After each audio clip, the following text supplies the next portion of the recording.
Bonjour, je suis Bernard Lancelot, président de l'association Alpha International. Aujourd'hui, nous allons lever la tête vers les étoiles et observer comment se présente l'univers. Quand on regarde le ciel par une nuit étoilée, ce sont les étoiles que l'on voit, c'est-à-dire les soleils. Et on voit essentiellement les étoiles qui forment notre galaxie. Et il y a des milliards d'étoiles dans la galaxie, la plus proche s'appelant Proxima du Centaure. Mais dans l'univers, il y a des milliards de galaxies, ce qui fait en tout des milliards d'étoiles dans l'univers. Pour vous donner un élément de comparaison, il y a plus d'étoiles dans l'univers que de grains de sable sur toutes les plages et tous les déserts de notre Terre.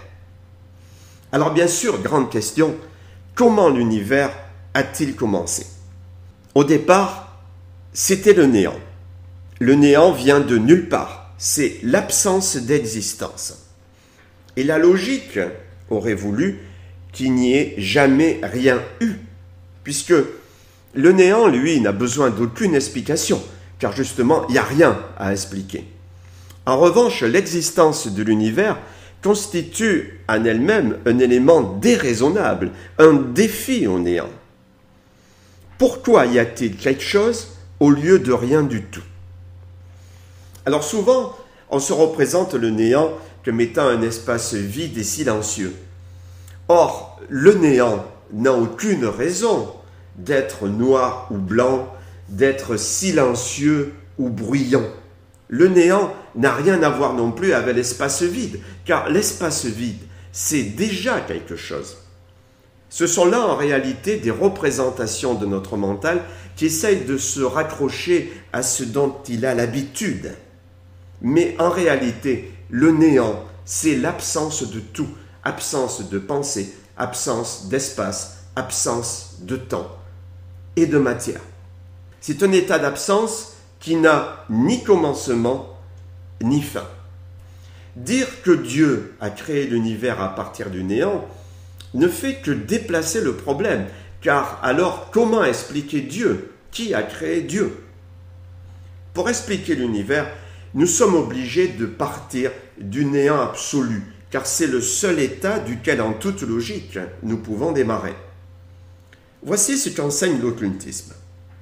L'univers s'est formé par la séparation de deux principes, positifs et négatifs, qui étaient réunis dans le néant.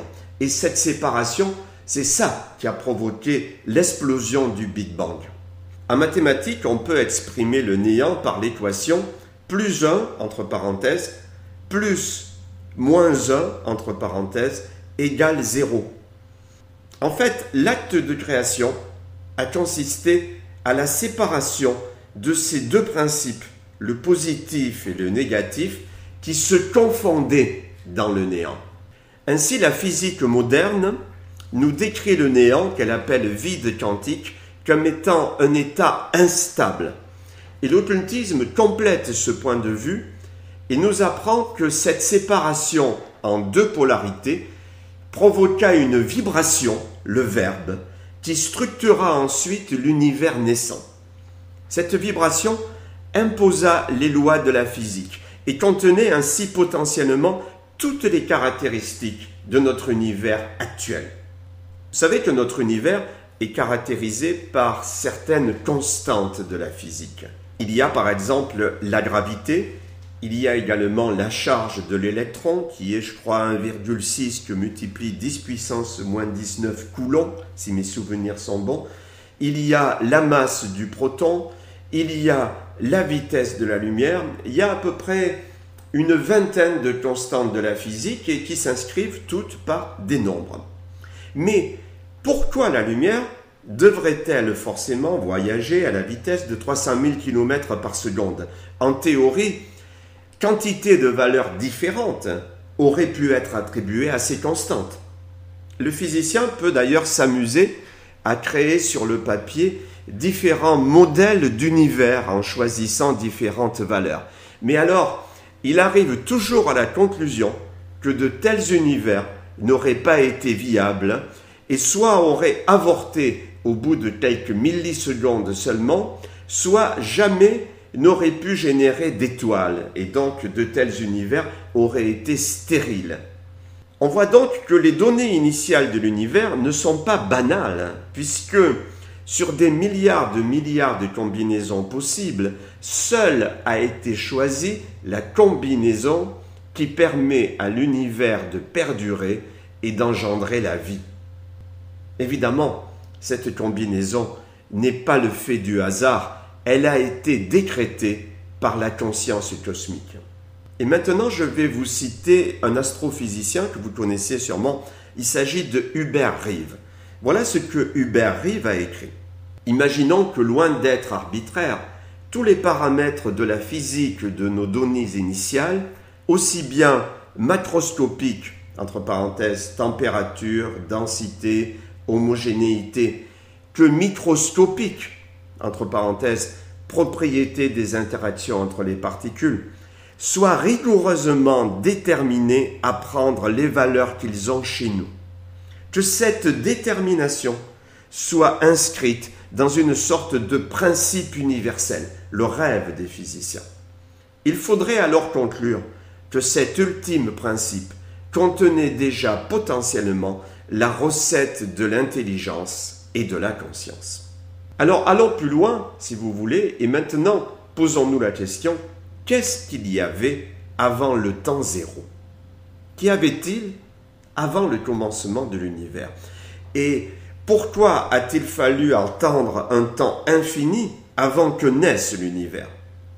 Mais ces questions ont-elles vraiment un sens? Dans la mesure où l'espace et le temps sont nés au moment zéro, la question « qu'y avait-il avant » n'a pas de sens. Pas plus que la question, par exemple, « qu'y a-t-il au nord du pôle Nord » Il n'y a pas de nord au pôle Nord. Dire qu'il y avait un avant supposerait l'existence de l'élément temps avant le Big Bang. Or, il n'y avait pas d'avant, car avant l'instant zéro, le temps lui-même n'existait pas. Et maintenant, dernière question que nous allons nous poser, qui est une question en fait essentielle, qui a des implications philosophiques immenses. L'univers a-t-il un but? L'univers a-t-il un sens? Cette question, de nombreux philosophes se la sont posés. La réponse que je vais vous donner va peut-être vous surprendre. La réponse est non. L'univers n'a pas un but, l'univers n'a pas de sens.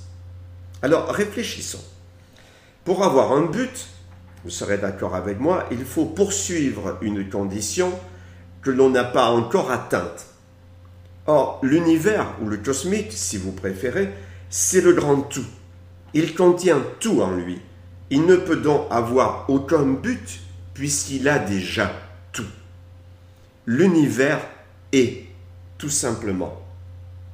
En revanche, l'homme, lui, peut avoir un but. Et ce but, c'est de réintégrer le tout.